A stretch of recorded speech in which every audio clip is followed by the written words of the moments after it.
The court calls Yuji Itadori. You stand accused of mass murder in Shibuya on the night of Halloween, October 31st, 2018. Yeah, I killed all of them. I'm not going to deny it. I can't forgive myself anymore. We are Jujutsu sorcerers. Me, you, Kurosaki, Mr. Nanami, and all of our allies. We are all Jujutsu sorcerers.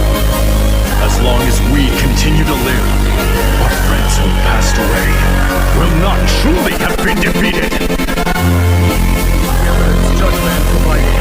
It's about the demon harbored inside you. Sukuna! You didn't kill them! Regardless of all that, it's still my fault.